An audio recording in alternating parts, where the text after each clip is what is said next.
Om Shruti Smriti Purananam Alayam Karunalayam Namami Bhagavat Padam Shankaram Lok Shankaram Shankaram Shankaracharyam Keshavam Badarayanam Sutra Bhashya Kritau Vande Bhagavantau Punah Punaha Ishvaro Gururatmeti Murti Bheda Vibhagine Vyomavat Vyapta Dehaya Dakshina Murtaye Namaha Gukarasto Andakaro Vai Rukarasto Nivartakaha Andakara Nirodhitvat Gururitya Vidhiyate Sadashiva Samarambham Shankaracharya Madhyamam Asmadacharya Paryantam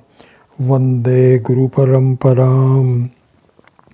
Om Sahana Vavatu Sahanau Bhunaktu Sahaviryankaravavahai Tejasvinavadhitamastu ma vidvishabhai. Om Shanti Shanti Shanti.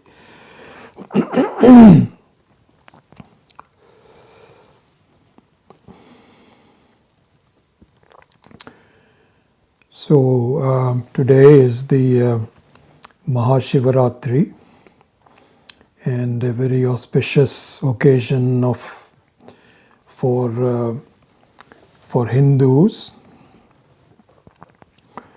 And so we will look into a little bit more on what it means and how it is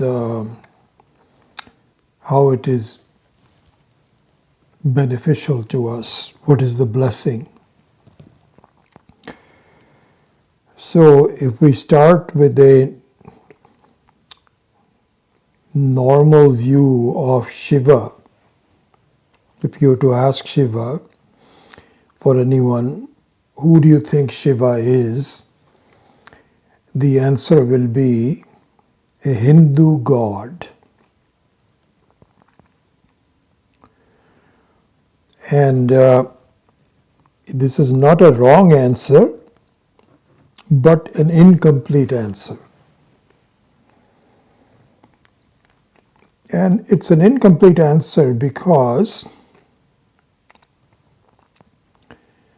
it takes a very specific and myopic view of what Shiva is.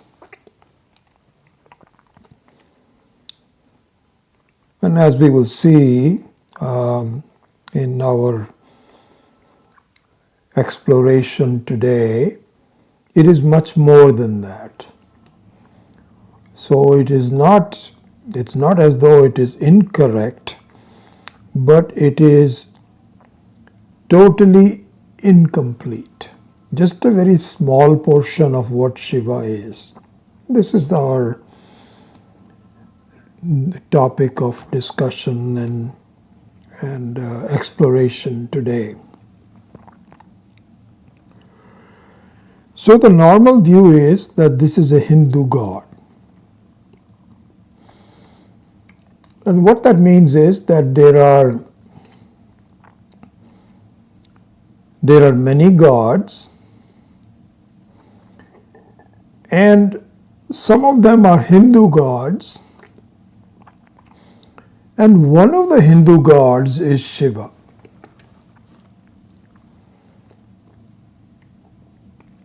So that excludes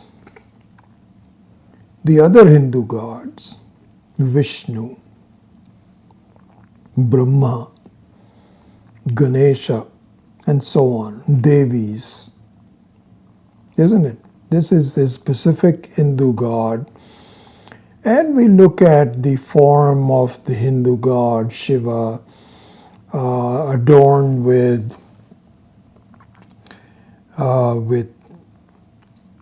Surya, the sun, also the moon, and adorned with a snake around the neck, and Trishul is the typical way of depicting a Hindu god called Shiva.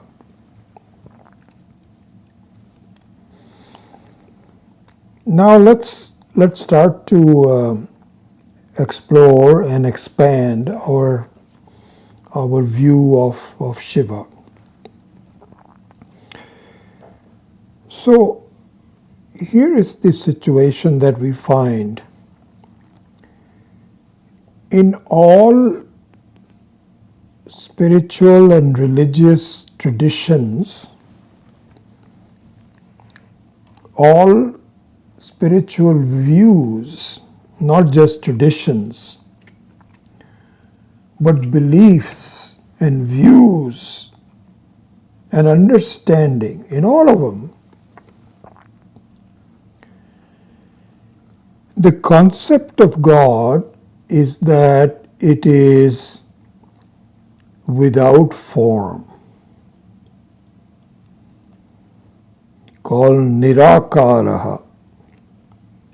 Akaraha means a form, and nirakaraha means without form. And the another view of God is it is sakaraha. Akaraha sahavartate iti akaraha. The one that exists with akara is called sakara. So if you look at these two contrasting way of looking at God, the prevailing popular common view of all spiritual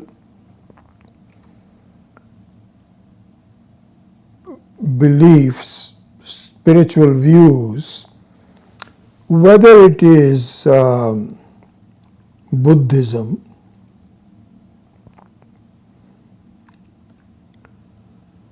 or Christianity,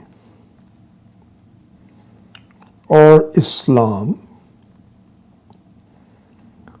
or the Jewish faith, and some within the Hindu faith also, which I'll explain in a minute, all of these hold Ishvara to be Nirakara.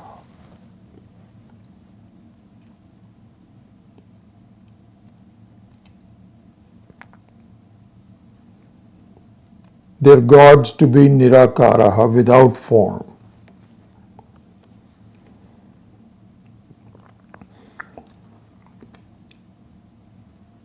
So, for example, I was saying that even amongst the Hindu views,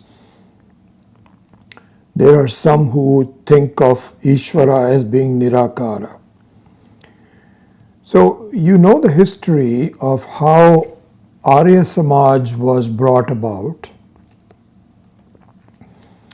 So essentially, the Islamic view of Ishvara, of God, that it is Nirakara. It is without form. And they feel that if you believe in and hold the view that it is Sakara, then it is wrong. That means you are not a true believer in God. You believe in some puja of vigrahas, murti puja. And this is not God. God is Nirakaraha. I still have some symptoms, so please don't get bothered by it. I'm okay. I'm still trying to figure out exactly why is it lingering. It really bothers me mostly in speaking. Otherwise, I'm okay. So please, I'm okay. So this is the view. I'm just giving you one particular view of it. And this is not the only view. It was interesting that even in the Judaism, the view is that I don't know what they call their God, but that he's Nirakara. And for the same reason as the Muslims think of God as Nirakara, the Jewish faith also looks down upon Hinduism because they think that we are worshippers of Sakara. This is not just a casual kind of a thing. I've been following this for a number of years. Swami Dayanand Ji used to tell us about all of this. And at one time, Swami Dayanand Ji decided to interact with the Jewish leaders of Israel and correct this misconception. And how the correction is done, we will see in a bit later on. But basically, he spent the time in educating the Jewish leaders that your view of Hinduism is faulty. This is not who we believe in. It's not an either or. As we will see, it is both. That is the ultimate vision of Shiva. But at that point, when you have to sort of educate someone who holds that this is a wrong view of Hinduism, then Swamiji took on himself with a lot of effort to meet with the Jewish leaders. He actually went to Israel. And I remember his report saying that those leaders were flabbergasted. They're really kind of like saying, my God, we didn't understand you. And we will correct it as much as possible. As much as possible means it's not going to be done overnight. But kind of a reconciliation of the two views started to take place. And the Hindus and the Jewish people have started to be more together in understanding that really this used to be a faulty view. Swami Paramatmananda, who's going to be coming here for talks, he was deputed by Swamiji to continue that dialogue. Not an easy thing to do, because once you have such a ingrained view, it is not easy to uproot it. And so his work is cut out for it, but this will go on for a while. So this is the Jewish view. Now I'll come back to the Muslim, the Islamic view. The main history of the Islamic view of India and how they tried to correct our misconceptions by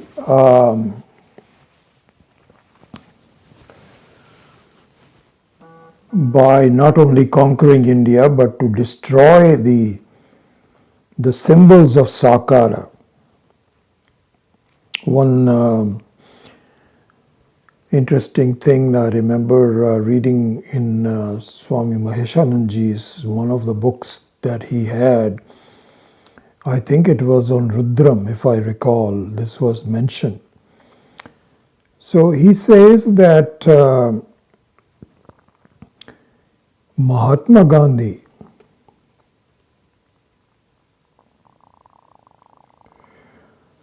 Mahatma Gandhi has been now criticized for mixing up the tenets of truth in a way to accommodate certain political views. Anyway, I won't go into that. That's not the main purpose of it. I'm just giving you one particular excerpt from Swami Maheshananji. Maheshananji says that Gandhi used to feel that the Islamic view is good. What Islam holds, that Ishvara is Nirakara, is good. But he does not agree with their destruction of the Hindu temples. This is what Gandhi's view was. From what I understand from Swami Maheshananji, Gandhi's view was that he condones the spiritual view of the Muslims, but he does not condone their aggressiveness in destroying the Hindu temples, which they did profusely. Thousands of temples were destroyed, including the one that I went to see, Vishwanath Temple in Varanasi, as well as Somnath and so many others. This is well known in the history of India. So Swami Maheshananji said this is wrong. This is like saying half an egg can be split up into two parts. One is for procreation and one is for eating. It doesn't make any sense. You cannot say, okay, half an egg we will use to grow another chick, and the other half I'll make an omelette for myself. You either take one or the other, but not both. You cannot split it. So Maheshananji says that either you accept. So Swami Maheshananji said that actually Muslims are justified in destroying the temples because their view is that God is Nirakara. You cannot say that their view is Nirakara is correct, but they should not really destroy Sakara. He says that's not a purist view. The purist view is that either you believe that it is Sakara or you believe it is Nirakara. And if they believe that it is Nirakara, then it is wrong to worship Sakara. So you should actually, Gandhiji should have said that I don't understand why they think it is only Nirakara. But he used to, anyway, that's just one of the things. Now, I mentioned earlier that in some of the Indian views also, this causes a problem. Okay? In fact, this is how the original, not our Swami Dayanandji, but the original Swami Dayanand Saraswati started Arya Samaj. He started Arya Samaj He was a Hindu, he's a Vaidika. But in order to accommodate the prevailing views of Islam, which said that God is Nirakara, he started an emphasis of Hinduism saying, yes, we will also see Ishvara as Nirakara. And so therefore Arya Samaj, and I can say this with some experience because I grew up in an Arya Samaj family. My whole family, and there's so many of them here, they do not believe in any puja for any formful God. They think that's wrong. Because of the influence of the Muslims, and to appease them, and not only to appease them, but also to take away their main objection. You see, this is what Arya Samaj did, was to say that, we Hindus also ultimately believe that Ishvara is Nirakara. And if you think that we are doing the wrong things by doing Murti Puja, then we will not do it. We will accommodate you and saying, okay, maybe we should not do that, we should just do Nirakara.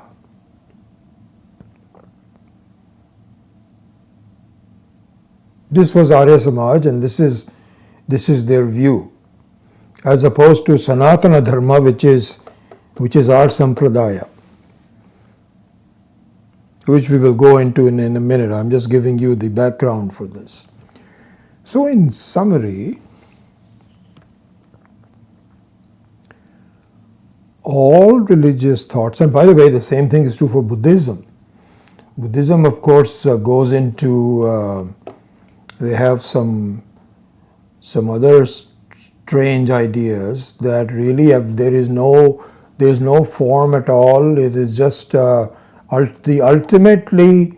it is formlessness, which they define either as shunya, means zero. Nothing is there at all, or they see as this is just a flaming of the mind. That's all. It is all Vijnanamaya. So, but ultimately we can even club them into saying Nirakaraha is the belief of the Buddhism also. All of them. So everybody is same thing with yoga. So in yoga also, the ultimate aim is samadhi, where you take away all forms, all thoughts. Sankhyas, Jainas, all of them. You should see this, you should know all of this.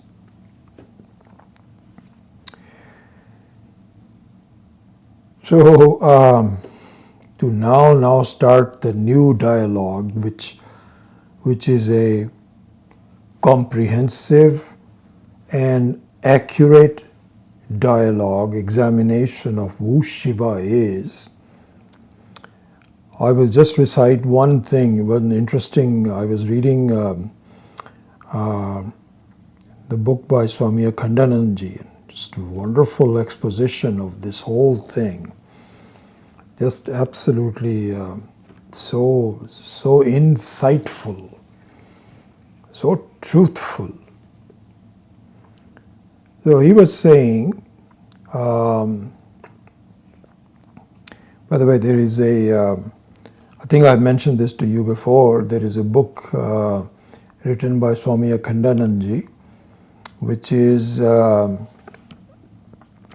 called Pavana Prasanga.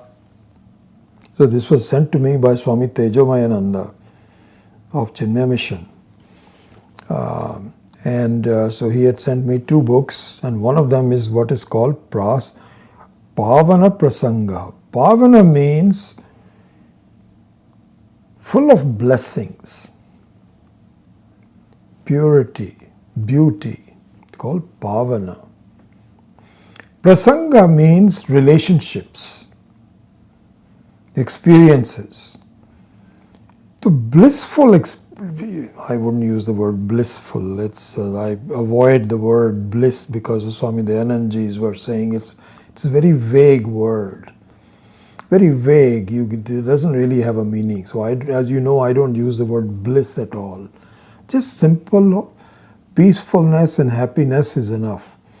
So a blissful experience was the title of this book called Pavana Prasanga.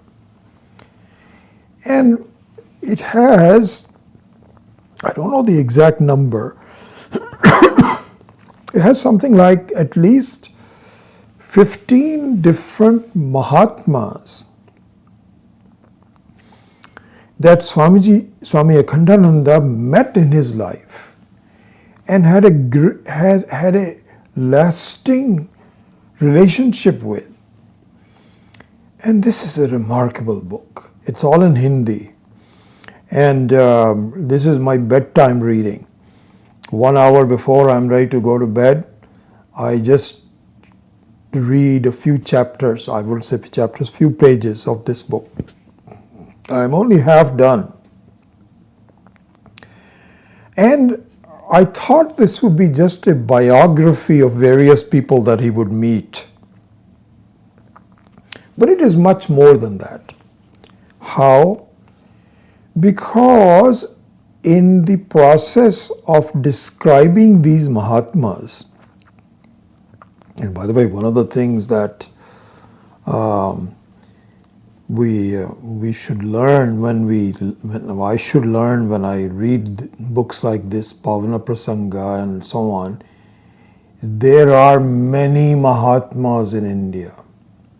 Many, many, many.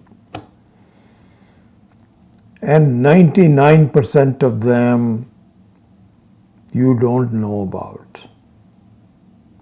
They are not out teaching and this, that, or the other. They're just sitting there in their own village, generally a village, on the banks of the Ganga, and hardly any clothing, very little food, whatever they can get, but enjoying the very vision of Shiva.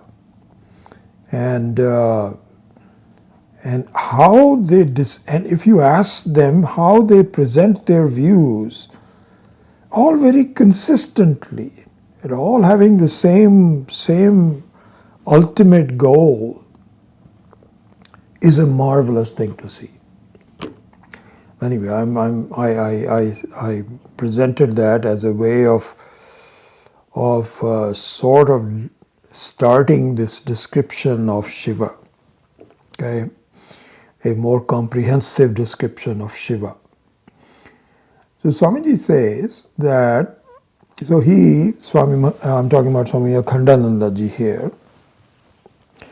Swami Akhandananda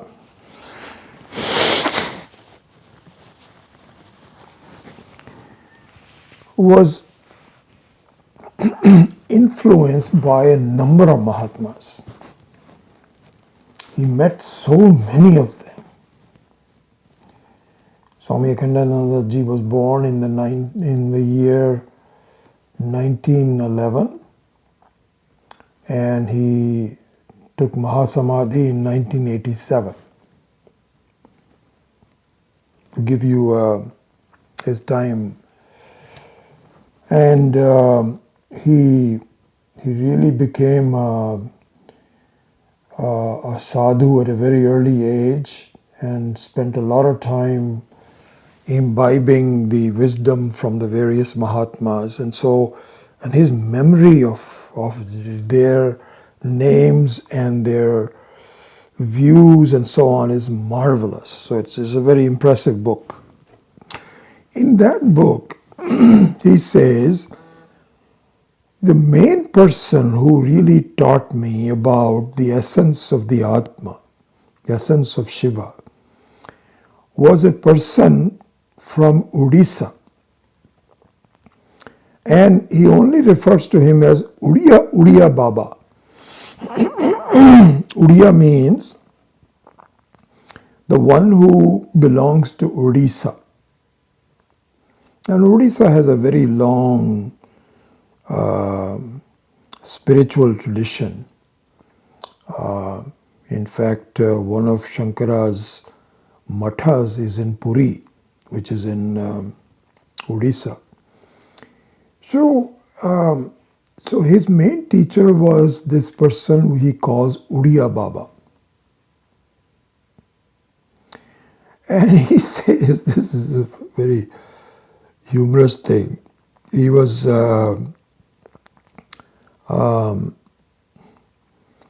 talking about that Uriya Baba had a very clear idea. He's a Mahatma. He's a clear idea about what Atma is, what is Paramatma, who am I, what's happening. Absolutely just a completely, so-called realized soul. But he said his language sometimes would be very salty.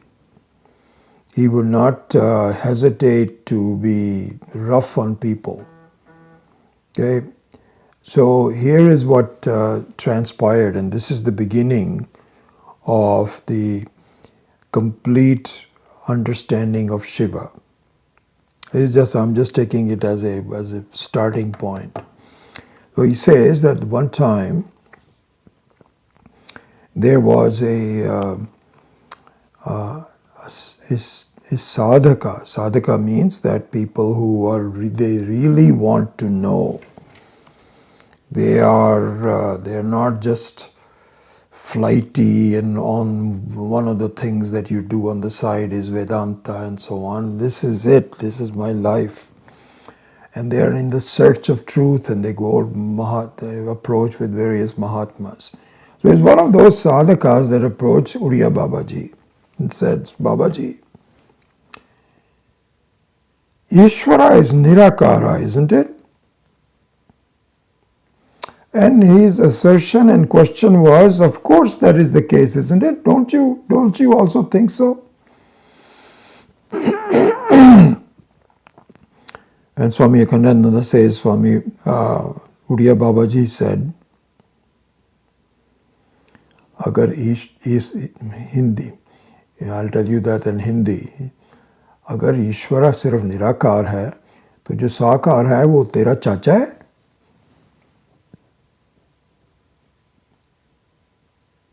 This is just absolutely phenomenal. He said, if you think that Ishvara is only Nirakara,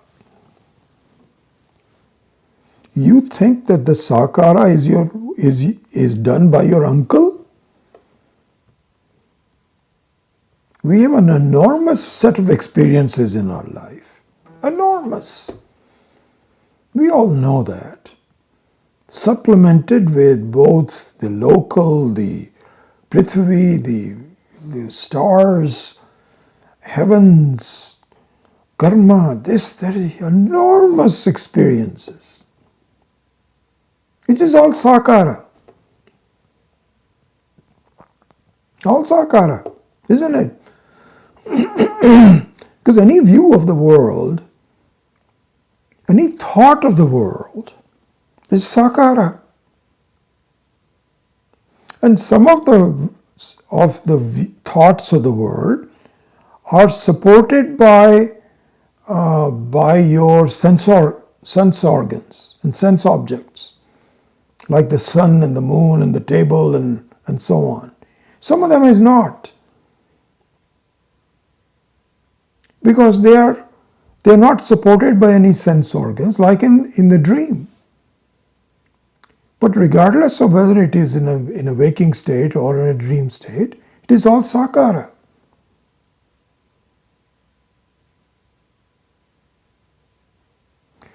So therefore, And the problem is that you don't get any satisfaction from Sakara. This is the issue. You do not get any complete satisfaction. You may get some partial satisfaction.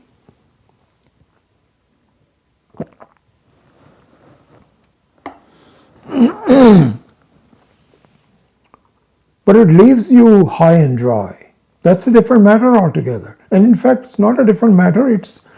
This is exactly why you seek a Nirakara Ishvara. Because you say, my concept of God is, it is not beset with the problems of life. There's terrorism and so on and so forth. God has nothing to do with it. He is completely separate. And sometimes your Shastra also says it. Even in the Hindu Shastras also says it is a sangoham, it absolutely no change to it and so on. So my view of Nirakara is reasonable because the Sakara is not a source of happiness. My interaction with the world is not a source of happiness. And so therefore maybe what I can do is just close my eyes and visualize Nirakara Ishvara.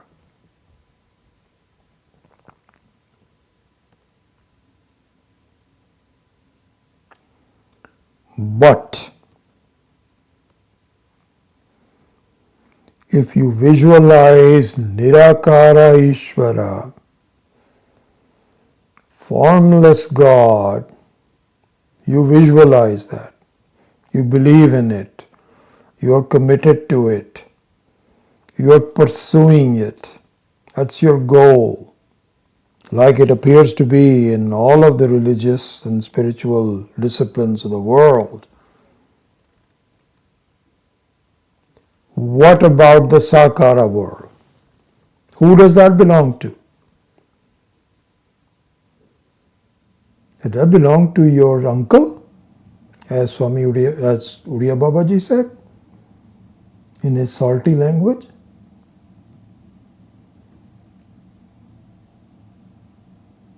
You got to explain it. Is that a non-God? Is there an alternative creation? There is a Nirakara and a Sakara are two separate ones altogether. It appears to be like that, certainly by your beliefs and so on.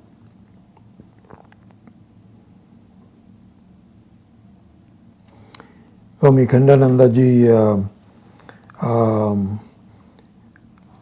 continues on in this explanation. When I was reading this, I thought that I will talk about today as a way of discussing Shiva. It's all relevant, it's the same thing. So Swami Khandananda ji then continues on right after that small interaction with Uriya Babaji, and Uriya Babaji is saying in the salty language, so the Sakara is your uncle that defined it? One you have God and the other one is your uncle? He left it at that, that's all. You don't have to say anything more after this. That means no, that's not true. The Ishvara is Nirakara is not the complete understanding. Then he continues on with a incident that happened in his own life. So he says that he and Uriya Babaji and a lot of other people, they were building what is called a bandh on the Ganga. So what happens is that in the rainy season, Ganga overflows and floods a lot of the villages and really destroys the crop, as it happens in all flooded areas. And so a number of people decided that we are going to build a kind of a earthen, there's a word for it. What is the word for this bandh? I can't remember that, where you have an embankment of some sort so that that the water does not overflow it. So he says that as a seva, a number of us started to do this over a number of years. It took a number of years, but he said we were all very dedicated and we kept on doing it. A lot of the Mahatmas also, Uriya Babaji was also there, and some other people also. And so he says one time there was a person who came in who seemed to be a very, very pure person, very, very good person. He was dressed minimally just to cover his body. He would eat very little. He would not wear shoes. And he was very polite with everybody and a very just a good person, a sadhu. He says he was also participating in it and so on. So he says one time he approached me and said, Swamiji, Ishvara is Nirakara, isn't it? And he says from the tone of his voice, it just seemed like, don't you agree that Ishvara is Nirakara?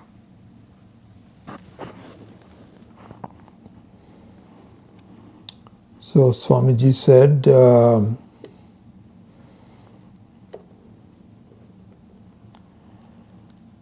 maybe. The question is, have you ever experienced Nirakara?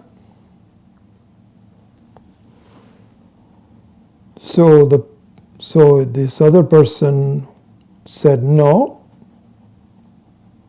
I have never experienced Nirakara. And it's not possible to experience Nirakara. So Swamiji persisted and said,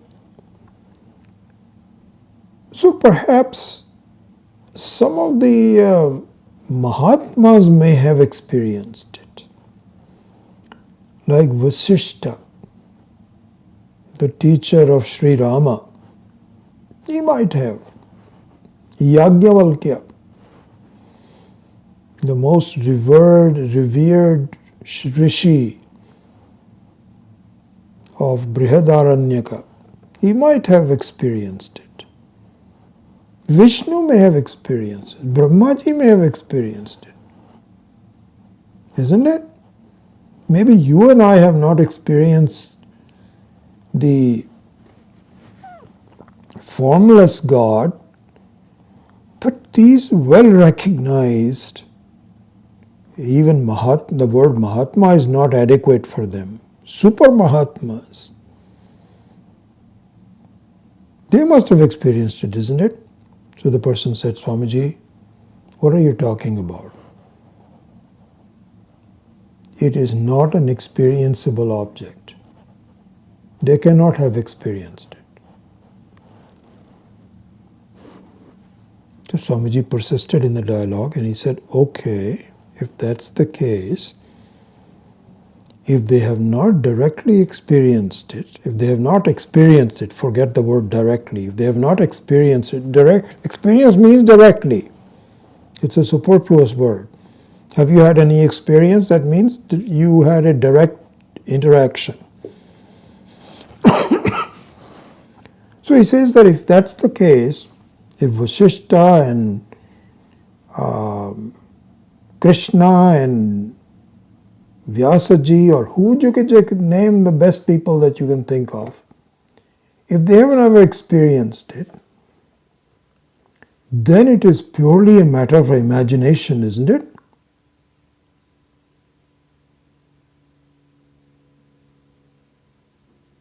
If you cannot experience it,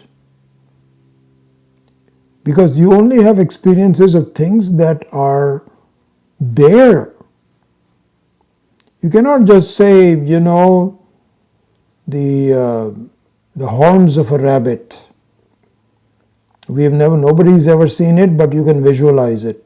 Just close your eyes and visualize a rabbit, white rabbit, with his ears flopping, and just say one of them, in the middle of that there is a big horn, solid piece.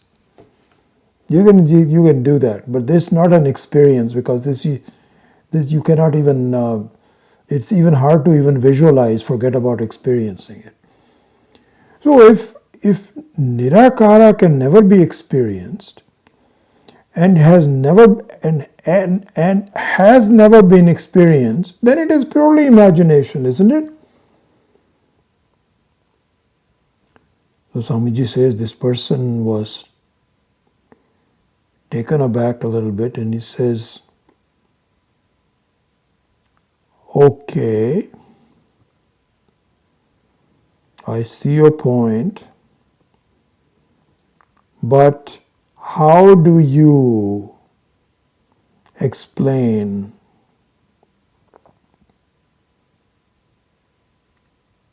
God? What do you say?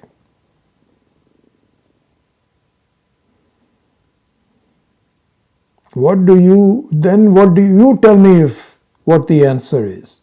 Because you seem to be very comfortable with it. What do you think so? Because I can't understand it. The way you have explained it to me, I cannot understand it. So Swamiji then explained what his view is, and in doing so explained, I can say this on this occasion, the nature of Shiva. Shiva is, you can call it a Hindu god if you want to, but it is not merely a Hindu god. That's one aspect of Shiva. If you want to go to a temple today and you do namaskara to, most of the time the temples don't even have Shiva. This is one of the issues. This is where Swami Dayanandji decided that that he wants to have in all of his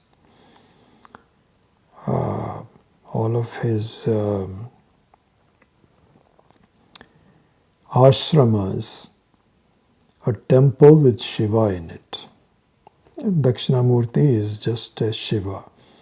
Dakshinamurti is a Shiva whose teaching is the focus. You can have Shiva who is just a blesser, or you can have one who is a teacher. And Shiva as a teacher, just like you have a human being that you can be a neighbor, it could be this, but can also be a professor of astronomy. And said one of the aspects of the person. So similarly, Shiva's teaching of Brahmavidya makes him into Dakshinamurti. But it's basically Shiva. So in all the temples, except for the one in Rishikesh, so it's called Gangadhara. Shiva is a Gangadhara because it's on the banks of Ganga. So Ganga represents knowledge, means the very beholder, the very holder of knowledge, you cannot even say from where the knowledge began, but is you can say that it's the very essence of knowledge, it's Gangadhara. But anyway, in the other ashramas, it is Dakshinamurti. So you cannot even go to a temple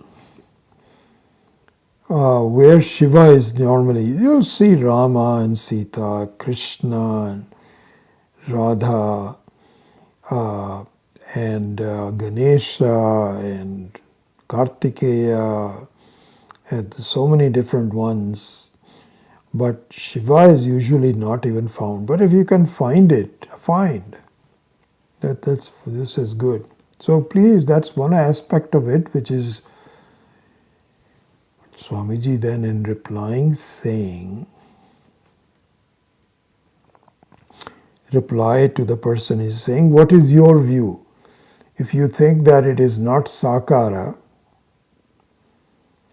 no, I didn't say it was not Sakara. He says, if I think that this is Nirakara, and you think that all Nirakara is not experienced by anyone, that means it is not there, it is just an imagination. But you seem to be comfortable, what do you say? Swamiji said, here's what we say. He says, so he uses the word Anubhava.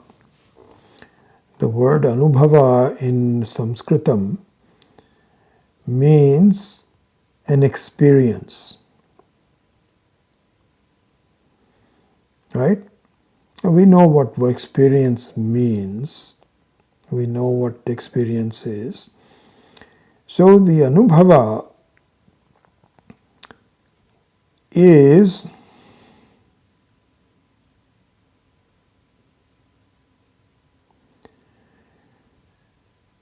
so you can say that you can experience. Did you ever have an experience of the Golden Gate Bridge? So most all of us, I think, there's hardly anyone that has not been to and say, yes, I've had the experience of Golden Gate Bridge. Have you had the experience of Golden Gate Bridge when the tops are not visible because it is foggy? And you can say, yes, I have been to Golden Gate Bridge when it was foggy. So you had the experience of Golden Gate Bridge as an object, isn't it? So you had an experience as an object.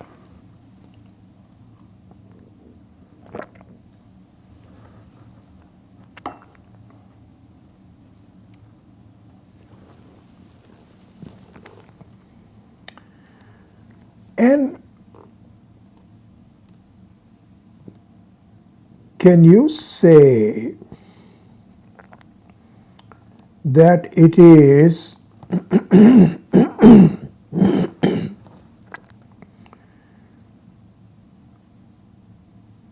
the subject of an experience?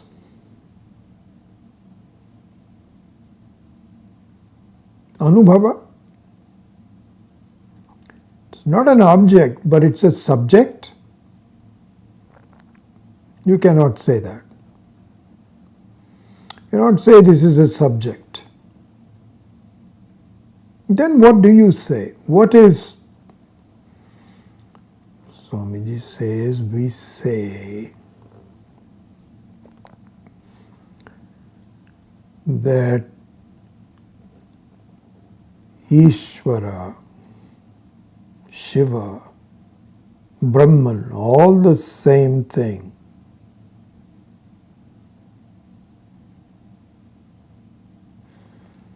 Shiva is a name of Brahman, just one name of Brahman, which provides you with peace and blessings immediately.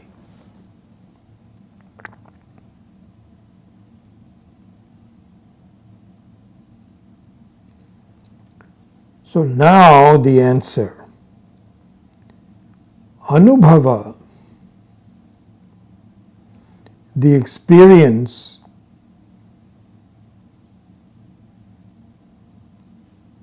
itself is Shiva.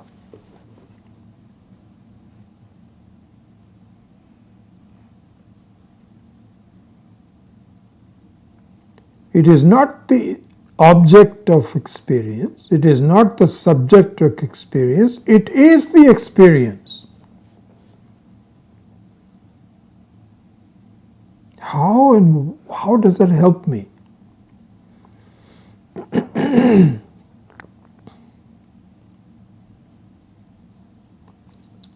It helps you by seeing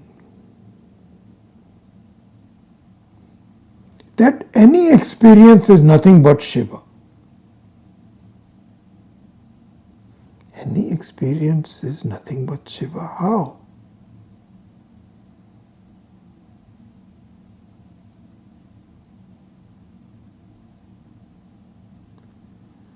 Because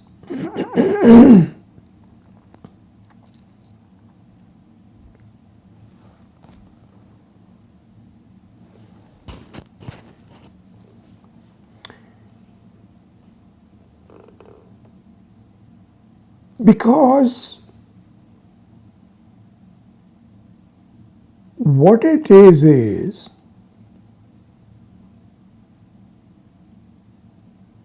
I make an arbitrary assumption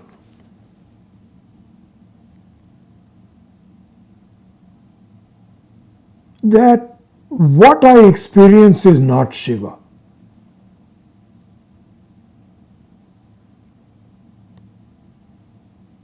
How do you make that assumption? Why do you make that assumption?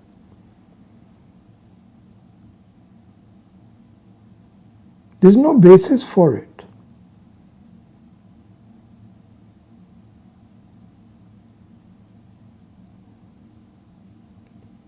In fact, if you want to now get the answer of whether Shiva is Sakara or Nirakara,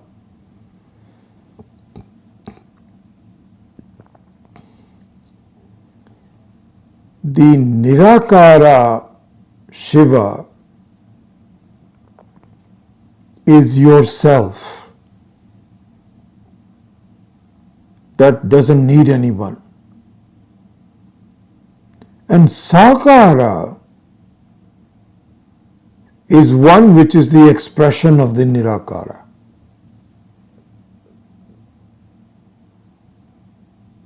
There is no other than that. So therefore, both Sakara and Nirakara are nothing but Shiva.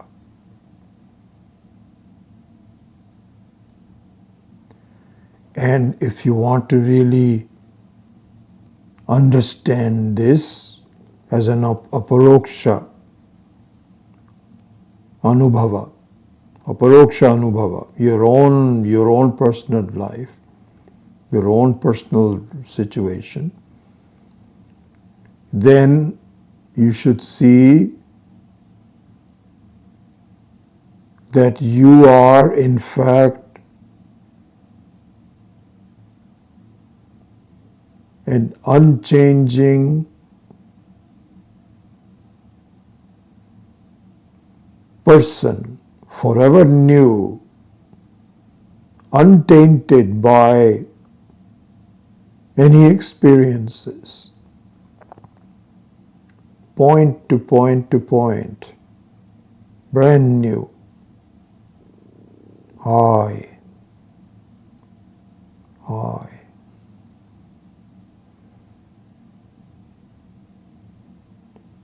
That is Shiva.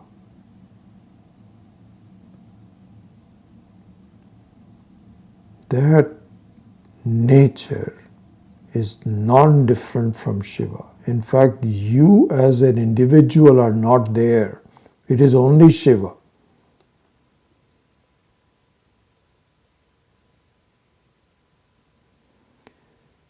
And yet,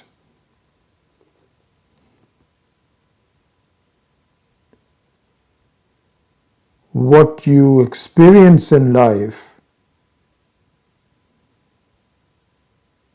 is also nothing but your own aspect of who you are. Non-different from you. You cannot have any experience without yourself being there. See that.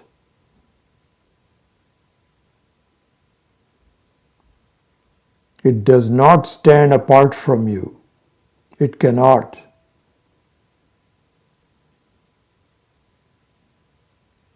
If you examine your entire set of experiences in life, every second,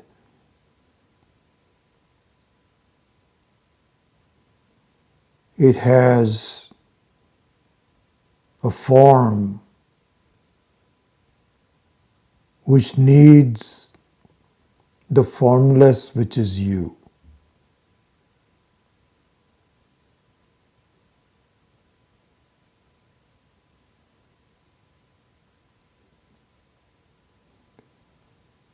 So Swami Akhandananda replied to this person, we say that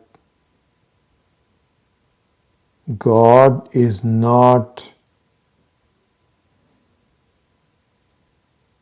an object of Anubhava, not the subject of Anubhava, it is Anubhava itself. I am.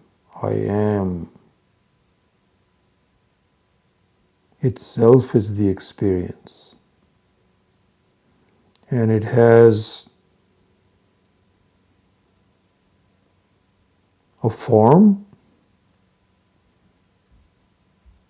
which is dependent on the formless. You see, it is not different from the form. It is not different from the formless. It is an aspect of formless. This is Shiva.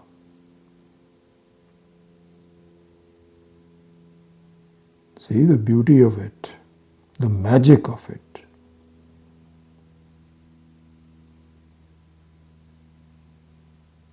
This is what the view of Shiva should be. It is not just a Hindu god, which of course it is. It's much more than that. In fact, we can say everything is nothing but Shiva alone. Everything. You, I, your experiences, my experiences, your life, my life, somebody else's life,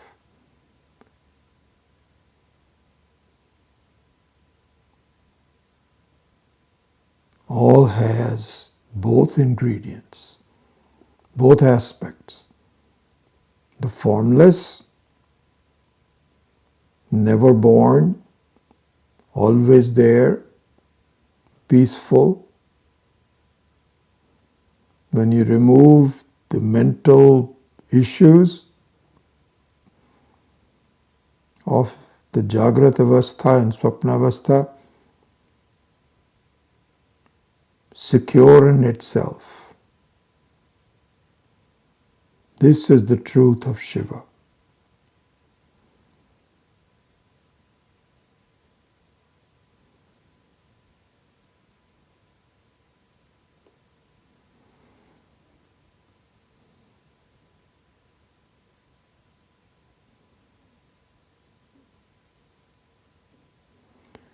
And this Shiva is myself. This is what we have to see. What happens in our life is that I take myself to be incomplete and I am beset with a sense of doing. I have to do this. I have to do this at this time, at this place. I keep postponing. Maybe tomorrow. Maybe if I did this. In all of this, there is a denial of myself as I am.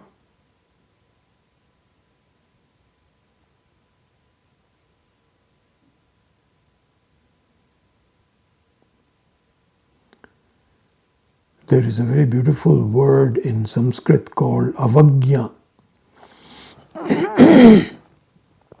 Avagya. Avagya means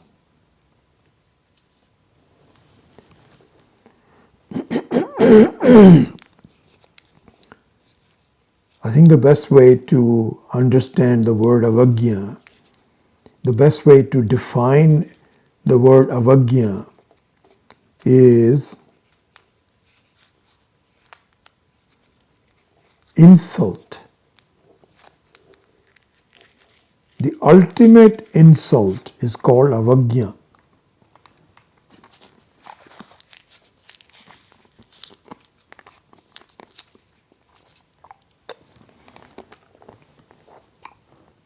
And another way to look at that is avagya, the insult, is disregard.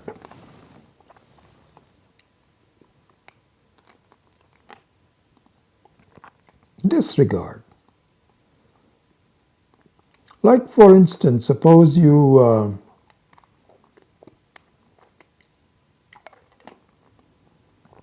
friend of yours took you to meet someone.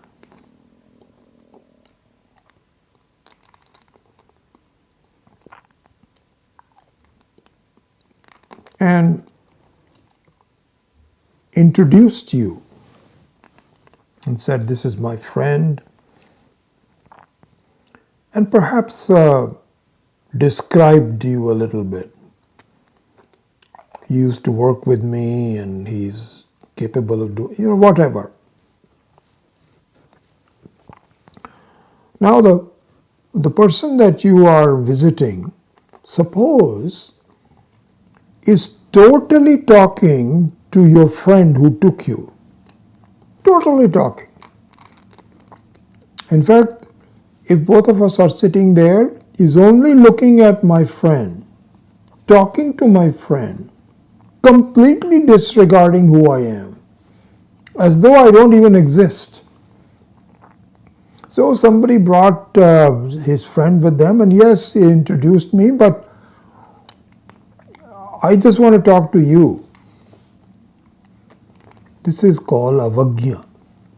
Total disregard of the other person.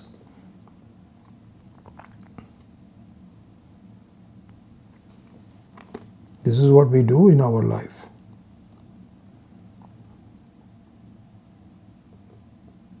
Much more so than this. This is just a common mistake that can happen. But suppose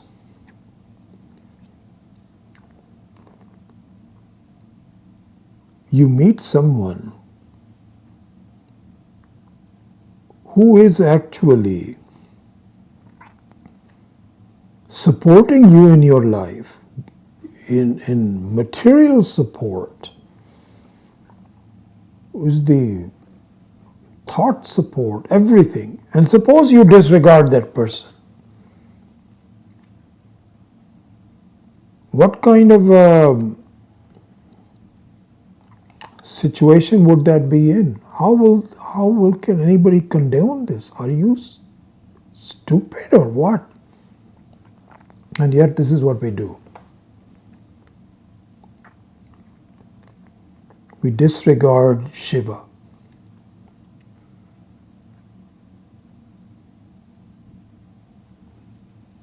We disregard Shiva, who is my essence.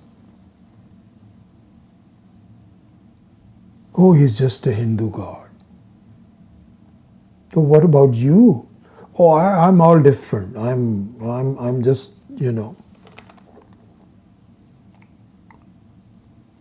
Don't you think that he's your own conscious entity? No, that's a different one. This is just a Hindu god.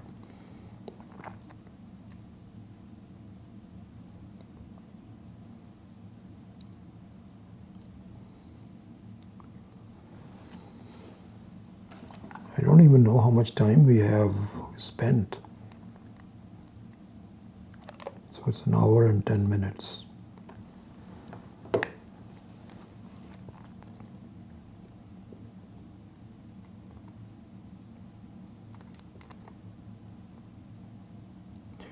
In the Brihadaranyaka Upanishad,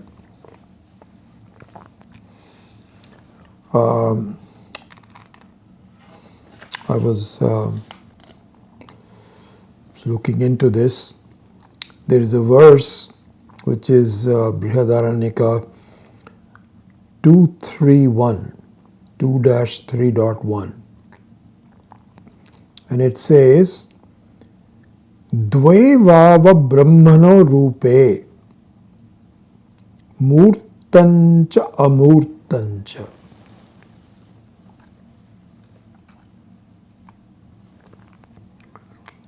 Dve vava brahmano rupe murtancha amurtancha.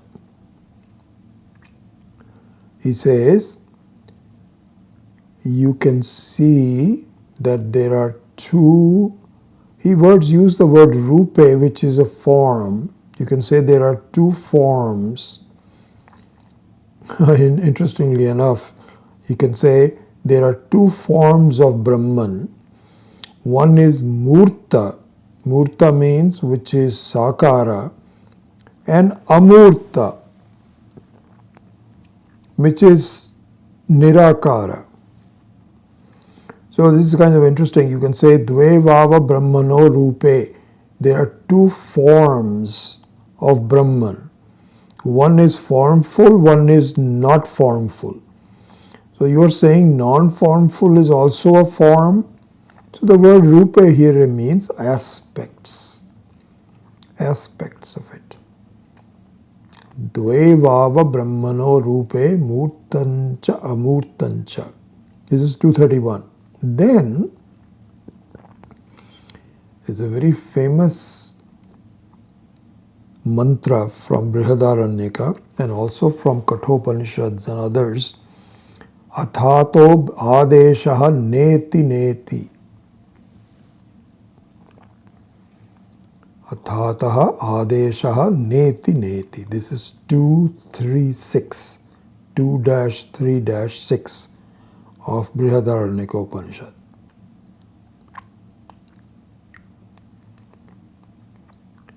So there it says, it starts by saying that both the Murta and the Amurta is nothing but Brahman, which is Shiva. Both of them. As we have been saying. Athato adeshaha na iti. And if you want to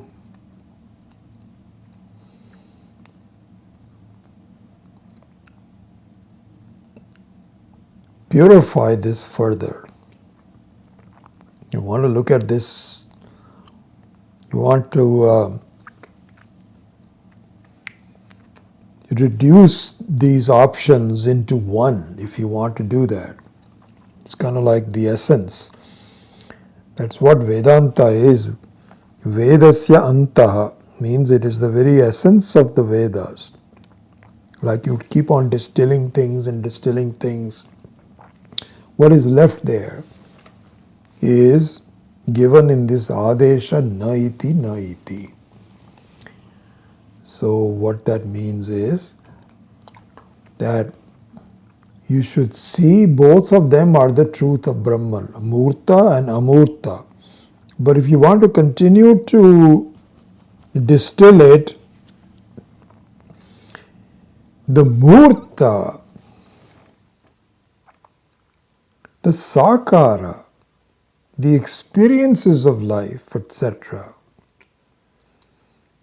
should be seen as momentary mithya. Exactly like the waves of the ocean and the forms of clay, forms of ornaments, they may appear to be there, but they are really nothing but the formless. In that sense, in that example, even though water also has a form, but in the example, the waves are formful and the underlying water is formless. So, if you keep on removing all the experiences, both, so there are two nas, na iti, not this, not this, not this. Only two of them, sorry, I said it thrice. Na, not this, not this. The first not this is the gross bodies, the sthula sharira. It's kind of something like, supposing you see a computer, a desktop computer. Then you can say that you are trying to see the one that powers. Supposing you're watching, you're writing some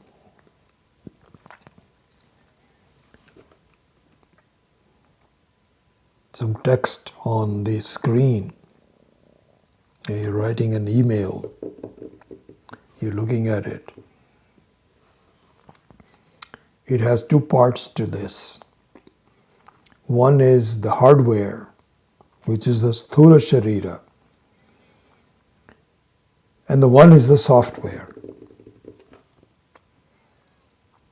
For those of you that are as old as I am, perhaps even less so, you will recognize before all the beautiful words that appeared on the software, there was just garbles. It is just amazing what a simple thing was done by Microsoft, where it just made everything very intelligible. You can deal with it in the normal language. But if you're really now dealing with it, there are two aspects of it. One is the hardware, and the other one is the software, which has all these operating system, has languages, and so on. But behind all of that, supposing you want to say the essence of it, behind all of that, in a desktop world, is nothing but electricity. The electricity that powers the hardware, that powers the software. And so you can eliminate the sthula sharira from your life. You can eliminate the sukshma sharira from your life. But you, the turiya, the Brahman, is always there. This has to be seen. So the Shiva is both the sthula sharira, but in a variable mithya form. Shiva is there in the Sukshma Sharira, a little bit more, less formful, more formless, but still formful. And then you, which is neither formful nor formless, you are the very Sakshi of both of them.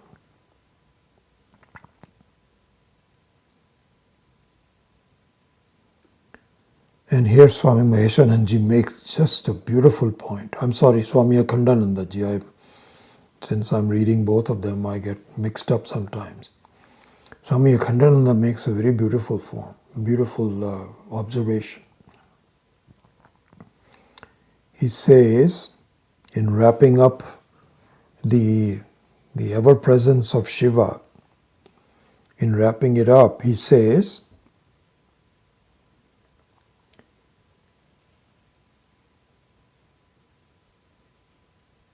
Shiva as Sakara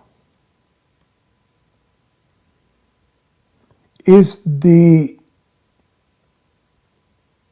object of your pratyaksha and anumana.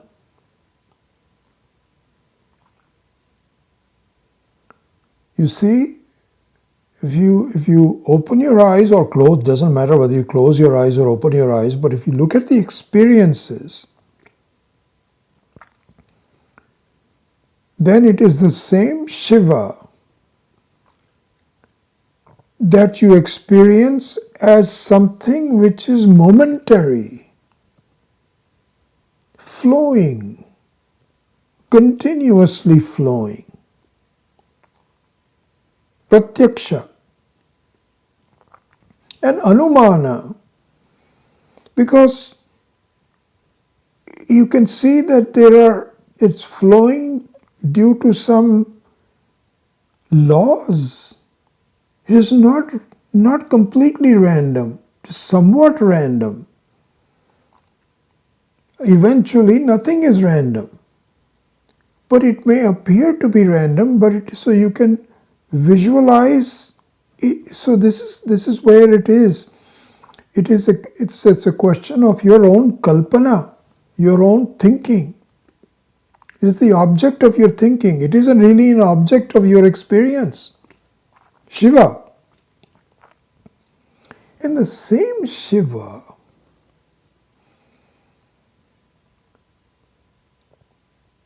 is no longer an object of your thinking. It is you. It is you. It is not to be done later, like we were saying, that in our life is, I am not very happy, but I am working towards it. When will you do that? Maybe tomorrow. Where? Maybe going to this place. So it's desha kala vastu parichinnaha. But the Atma is you. It is aparichinnaha. It is not. It is you at any one point. Even when you look at the future, it is you. If you look at time, it is me, just now. I. That I is neither nirakara nor sakara. It is the very sakshi which is independent. Because even to have a feeling of nirakara, you have to have a feeling of sakara and the absence of sakara. There is no definition. It is you. All that needs to be done is that you see that as the very essence of the mithya.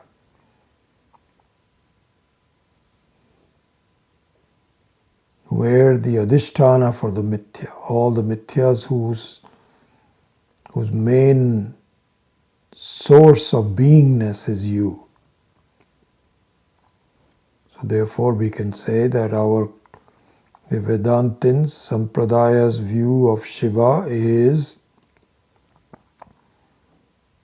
where is it not? An understanding of that, seeing of that. So in that sense, we can see the Sivaratri has, really speaking, it's, you know, it is something like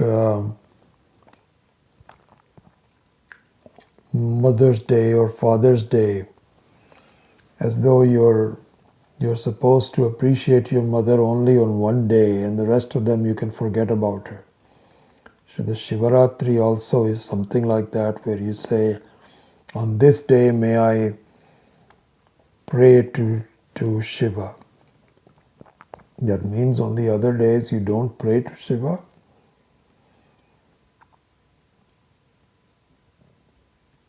So it is good to have a habit of doing something special for Shiva, because we normally don't. But the best part is to appreciate and to understand Shiva at every part, every time, every experience of your life as nothing but Shiva alone. This is the Vedantic view, not that Shiva is just a Hindu god. Om Asato Ma Satkamaya Tamaso Ma Jyotirgamaya Mrityor Ma Amritam Gamaya Om Purnamadav Purnamidam Purnat Purnamudachyate Purnasya Purnamadaya Purnamevavashishyate. Om Shanti Shanti Shanti. Harihi Om Shri Gurubhyo Namaha. Harihi Om. Om Namah Shivaya.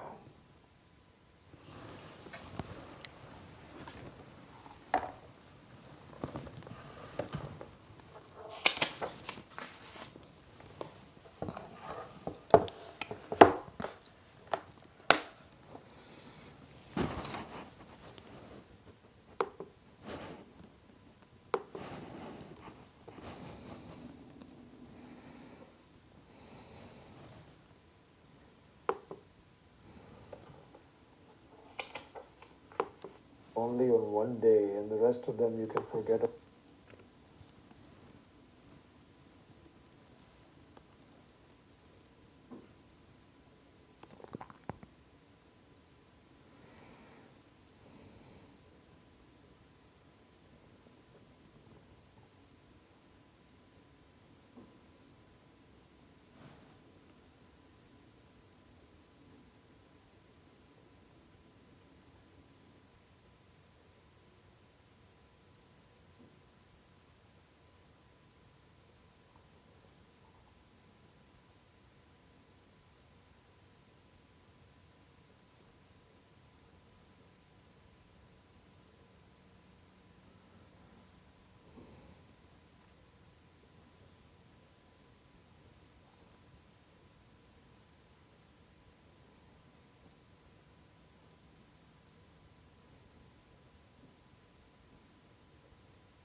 So I'm happy all of you can join on this occasion, and that we had a chance to talk about, think about, and to understand.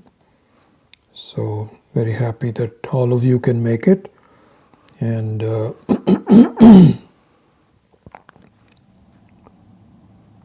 my best wishes and blessings to all of you. Hari Om.